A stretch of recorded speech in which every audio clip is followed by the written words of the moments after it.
신앙생활을 오래 하다 보면 은연중에 우리 안에 스며든 신앙 사상이 있는데 근거가 없고 하나님이 책임져 주지 않지만 사람들 사이에 회자돼서 내가 어디서 그것을 주워들어서 마치 곡식을 먹는 게 아니고 쭉정이를 먹는 것과 같아서 내 안에 이런 신앙 사상이 섞여 있는 것을 발견하게 됩니다.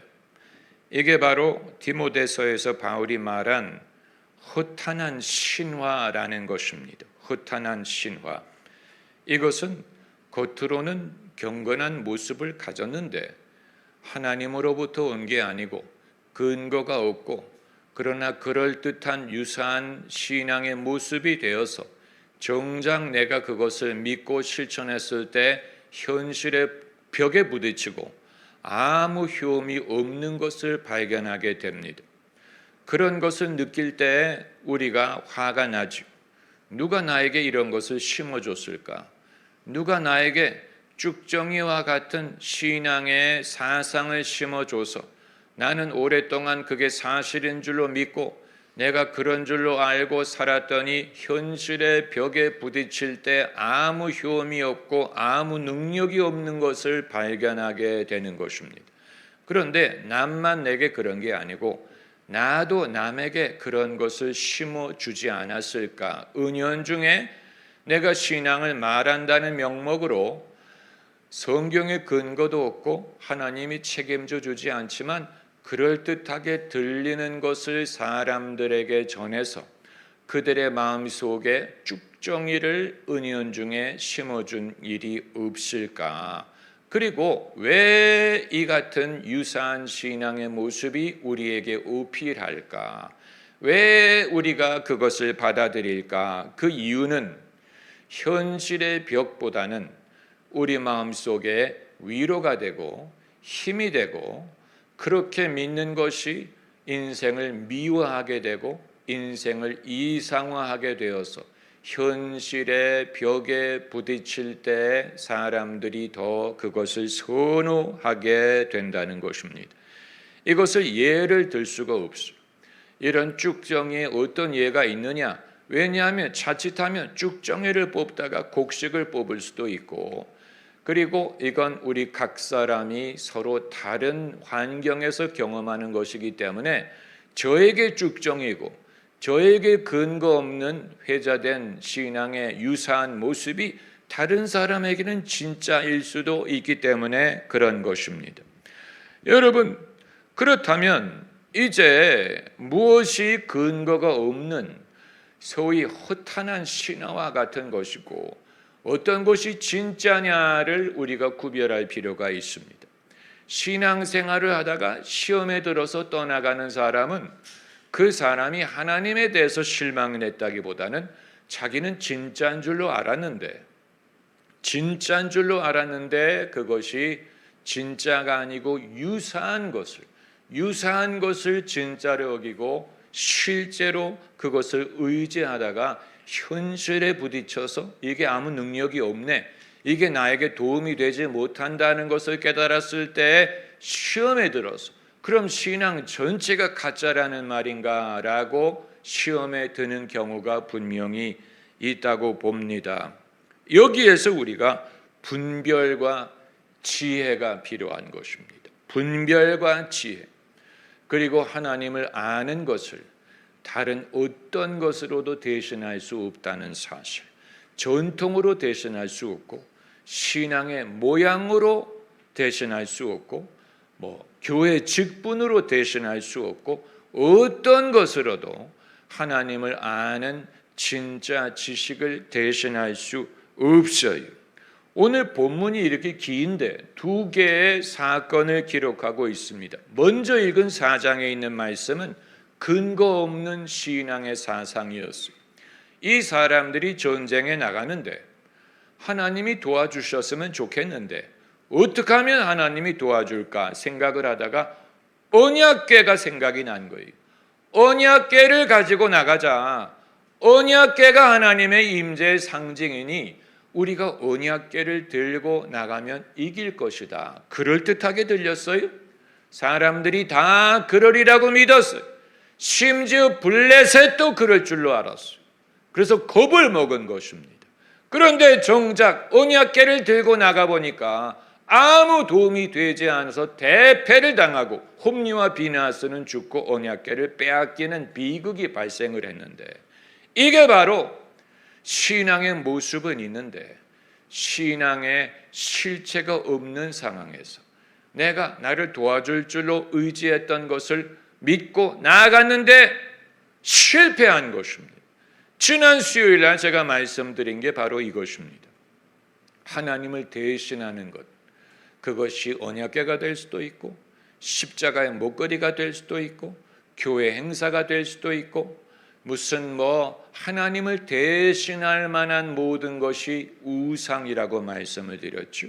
그건 진짜 믿음을 대신할 수 있는 것은 아무것도 없다는 얘기인데, 그러면 왜 이 백성이 진짜 믿음이 없이 언약궤를 의지하고 나갑니까? 이건 소위 경건의 모양은 있으나 능력이 없는 전형적인 사례를 말한 것입니다. 그리고 두 번째 사건이 바로 7장에 있는 말씀으로서 사무엘이 미스바의 백성들을 모아서 여기에 진짜 신앙이 나타나지 않습니까? 그들이 회개하고 기도하고 하나님 앞에 겸손하고 그리고 전쟁에 나갔는데 대승을 거두었죠. 그러니까 이것은 진짜 믿음의 모습의 사례고, 첫 번째는 진짜처럼 보이는데 그게 진짜가 아니고 가짜였다는 사실이에요. 여러분, 그랜 캐년이라는 데가 있죠. 우리가 가본 적이 없더라도 사진을 봤기 때문에 다 압니다. 그랜 캐년은 지금은 물이 없는 계곡이에요. 그래서 캐년이라고 부르는 거예요. 옛날에는 그게 강이었을 거예요. 그러나 강물은 온데간데 없고 강물이 그 산을 깎고 계곡을 만들었던 흔적만 있어서 엄청난 계곡을 형성을 했는데 거기에는 더 이상 물이 흐르지 않습니다. 물이 과거에 흘렀다는 흔적만을 보여줄 뿐입니다. 여러분, 우리에게 신앙의 모습과 경건의 모습과 전통과 이런저런 어떤 것이 있을지라도 거기에 하나님이 계시지 않으면 그랜 캐년과 같아서 계곡의 흔적은 있는데 물이 없는 거예요. 한때 물이 있었죠. 그래서 계곡이 만들어진 것입니다. 그러나 지금 물이 없다면 아무리 높은 계곡이라고 하더라도 그것은 어디까지나 계곡일 뿐 거기에는 생명을 지탱할 만한 물이 없는 것처럼 우리의 신앙의 행태가 능력이 있느냐 없느냐, 진짜냐 가짜냐를 구별하는 것은 거기에 하나님이 계시느냐에 좌우됩니다. 그리고 한때 하나님이 계신 경험을 한 사람이라도 계속 하나님과 동행하는 경험이 없다면, 하나님이 떠나가신다면 그에게 있는 것은 높은 계곡일 뿐이에요. 한때 하나님이 이런 일을 하셨어. 한때 이런 역사가 일어났어. 한때 이런 전통이 있었어. 그러나 지금 하나님이 계시느냐? 그건 알 수가 없는. 그렇다면 그것은 내게 물을 먹일 수가 없고 내게 생명을 줄 수가 없는 것입니다. 여러분, 이 부분에 있어서 내게 일어나는 경험 중에 유사한 마치 허탄한 신화와 같은 주서들은 근거가 없는, 하나님이 책임져 주지 않는, 그래서 내가 현실의 벽에 부딪힐 때 아무런 도움이 되지 않는 것과 진짜 하나님이 계시는 것과 그 차이가 어디 있느냐, 무엇으로 그것을 구별할 수 있느냐. 하나님이 내게 약속하신 것, 그건 진짜예요. 그건 물이 흐르는 강과 같습니다. 그래서 그건 현실의 벽에 부딪힐 때 하나님이 나를 신원하시는 것을 경험할 수 있을 것입니다. 그런데 만일 그게 아니고 하나님이 내게 약속하신 것이 없고 지시하신 것이 없는데 내가 사람들에게 주워 들은 것, 그러리라고 내가 생각한 것, 그걸 의지하고 할 때는 현실에 부딪혔을 때 아무런 도움이 되지 않습니다. 그러므로 이 차이점은 무엇이냐? 무엇으로 구별하느냐? 하나님이 내게 약속을 하셨느냐? 그렇다면 그대로 되실 것이고, 만약에 그게 없는 상황에서 내가 계곡을 의지하고, 내가 언약궤를 의지하고, 내가 사람들의 모임을 의지하고 그러지 않을까 임의로 생각하는 것은 아무런 도움이 되지 않습니다. 말씀을 하셨냐, 약속을 하셨냐, 그러면 그대로 될 것이지만, 그게 없는 상황에서 과거에 내가 이런 식으로 했더니 됐어, 과거에 이런 일로 했더니 됐어, 이번에도 똑같은 방법을 써볼까, 이건 우리에게 도움이 되지 않습니다. 공식을 만들려는 본능은 우리 모두에게 있습니다. 그 이유는 알 수가 없어요.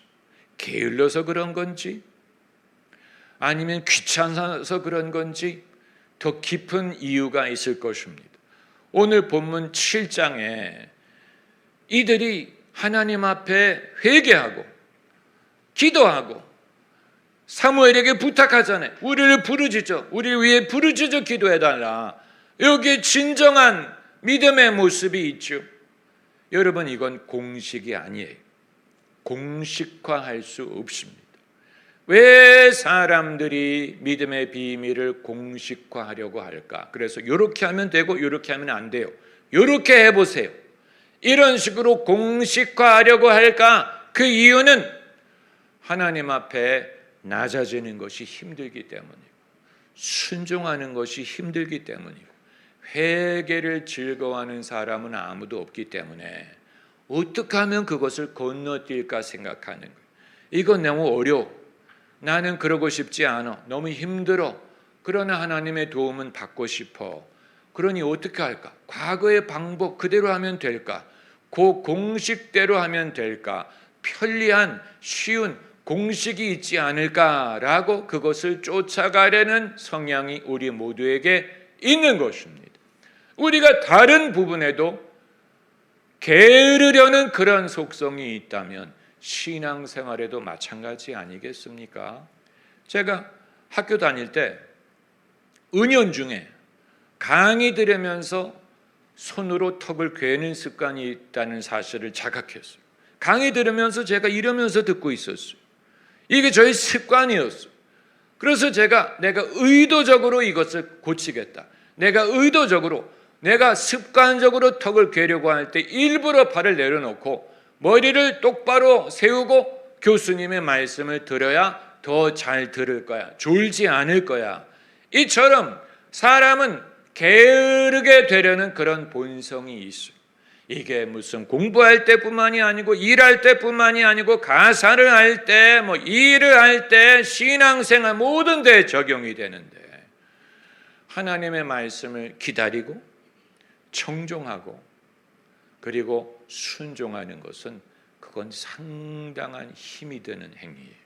그건 내가 부지런해야 되고 진실해야 되고 때로는 십자가를 짐 같은 고생을 수반합니다. 그게 공식을 대신할 수 없습니다. 할렐루야. 공식을 대신할 수 없어요. 누가 그걸 공식화하겠습니까? 이건 어려운 일이기 때문에.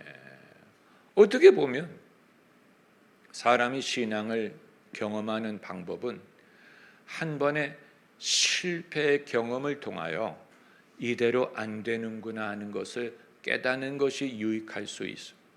이들이 한번 실패를 해봤잖아요.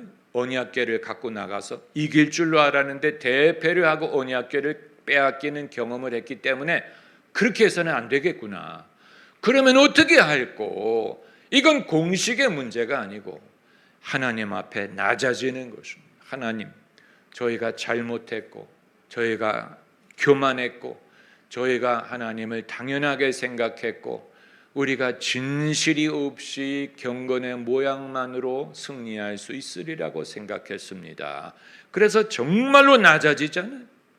여러분, 이건 공식으로 단순화할 수 있는 게 아니고 백성이 다 같이 이렇게 할 수 있었다는 것은 대단한 일이에요.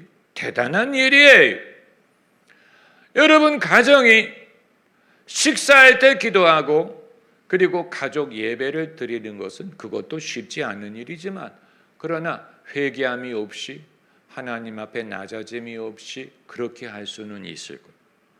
가족이 만약에 우리가 다 회개하자, 우리가 다 하나님 앞에 낮아지자 이렇게 해서 겸손해질 수 있다면 그건 대단한 일이에요. 할렐루야.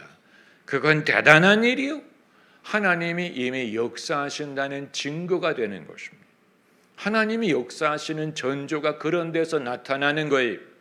하나님이 역사하신다는 전조는 사람이 진실해질 때, 그래서 더 이상 어떤 외적인 모양을 의존하려고 하지 않을 때, 진실해질 때, 그리고 남을 탓하지 않고 내 자신이 잘못했다는 것을 스스로 깨닫고 고백을 할 때, 그건 이미 하나님이 역사하고 계시다는 전조가 거기 있는 큰 은혜 받을 편이, 이게 바로 거기에 있는 것입니다. 할렐루야.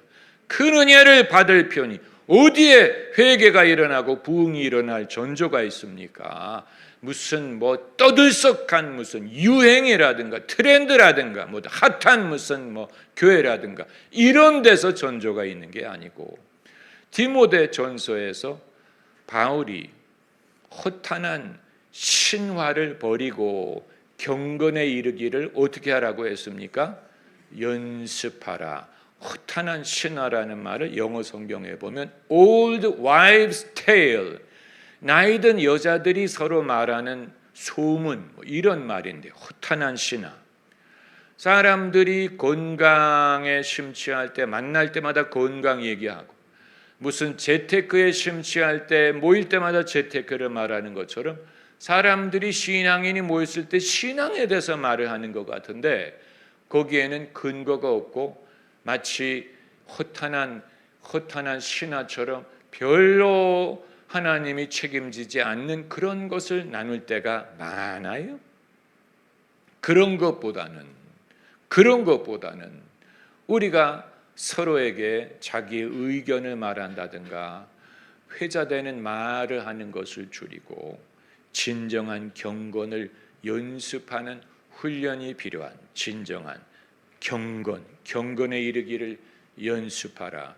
왜냐하면 이 경건은 범사에 유익하기 때문입니다. 할렐루야. 범사에 유익하니라. 할렐루야. 할렐루야. 할렐루야. 할렐루야. 우리가 손을 높이 들고, 여러분, 제가 말씀드리는 것이 예사로워 보이지만 대단한 일이에요. 역사하는 믿음과 그렇지 않은 믿음을 우리가 늘 경험하는 이유가 여기에 있어요. 왜 어떤 것은 별로 금방 무너질까? 남은 되는 것 같은데 나에게는 안 될까? 그 이유는 나의 진실이 거기 없기 때문에.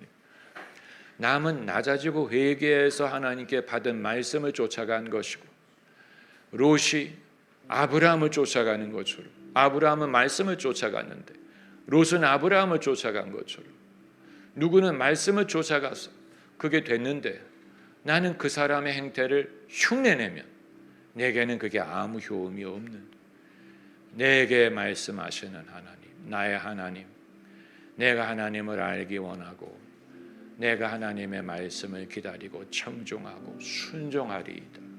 가라고 하시면 가고 멈추라고 하시면 멈추나이겠다. 할렐루야. 할렐루야.